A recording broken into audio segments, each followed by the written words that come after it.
இப்பதான் நானும் வக்கீல பாத்துட்டு வந்தோம். ஒரு பிரச்சனை இல்லாம இந்த கேஸ்ல இருந்து நீ வெளியே வரணும்னு சொல்லிட்டு எனக்கு ஆசைடா. ஆனா அது முடியாதுன்னு வக்கீல் சொல்றாரு. கேஸ் ரொம்ப ஸ்ட்ராங்கா இருக்குன்னு சொல்றாரு. நீ வெளியே வரதே கஷ்டம்னு வக்கீல் சொல்றாரு. சக்தி, நீ எதுக்கு அவனை பயமுறுத்துற மாதிரி பேசிட்டு இருக்க? ஏன்னா மூடி மறைச்சு என்ன பண்ண போறோம்? என்ன நடக்குதுன்னு அவனுக்கு தெரியணும்ல. வக்கீல் சொன்னதை முழுசா சொல்லு. டேய், ஒரே ஒரு விஷயம் பண்ணா நீ வெளியே வந்துடலாம்டா. அப்பா சொல்றது உனக்கு கேக்குதா? அரசிய கடத்திட்டு போனதா முக்கிய புகாரா கொடுத்திருக்காங்க. அரசியுமே கோர்ட்டுக்கு வந்து அதுதான் சொல்லுவா. அது பொய்ன்னு நம்ம நிரூபிச்சா போதும். நீ அவளை கடத்திட்டு போல, அவ விருப்பப்பட்டுதான் உன் கூட வந்தான்னு நீ நிரூபிச்சுன்னு வச்சுக்க, இந்த கேஸ்ல இருந்து வெளியே வந்துடலாம்டா. அது நிரூபிக்கிற மாதிரி ஏதாவது வழி இருக்கா? ஏதாச்சும் யோசிடா. ஏய், உங்ககிட்ட தான் கேக்குறேன், சொல்லுடா. அவ்வளவுதான், நீ இருக்கிற இடத்துக்கு வந்தான்னு சொல்லி நிரூபிக்கிறதுக்கு ஏதாச்சும் உங்ககிட்ட ஒரு சின்ன குழு இருக்காரா? அரசிதா நான் இருக்கிற இடத்துக்கு வரவே இல்லையே. நான் தானே அவளை கூட்டிட்டு இல்ல கடத்திட்டு போனேன். அப்புறம் எப்படி நிரூபிக்க முடியாது போயின்னு? எனக்குமே அதுல உடன்பாடு இல்லைனாலும் வேற வழி இல்லைன்னு வக்கீல் சொல்றாரு. அரசி ஒன்னும் பொய் சொல்லலையே பெரியப்பா.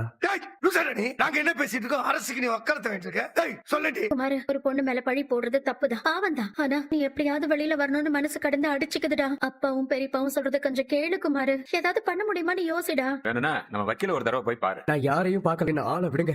உனக்கு மூளைகளுக்கு குழம்பு போச்சாடா? பைத்தியக்கார பேர் பேசிட்டு இருக்க. உனக்கு ஆசை இல்லடா? ஆள முழுக்க ஜெயில கிடந்து கழிச்சு ஆசைப்படியா? குமார், சொல்லிட்டே இருக்கலாம். உட்காருடா, நான் அவன்கிட்ட பேசுறேன். அவனுக்காக நம்ம எல்லாம் கஷ்டப்பட்டு இருக்கான். அவன் என்ன நம்ம எல்லாரையும் சேர்த்து பைத்தியக்காரன் ஆக்கிட்டு இருக்கான். அவன் என்ன யோசனை பண்றான்னு எனக்கு புரியுது. நீ பேசாம இரு. என்ன ஏதுன்னு நான் அவன்கிட்ட போய் பேச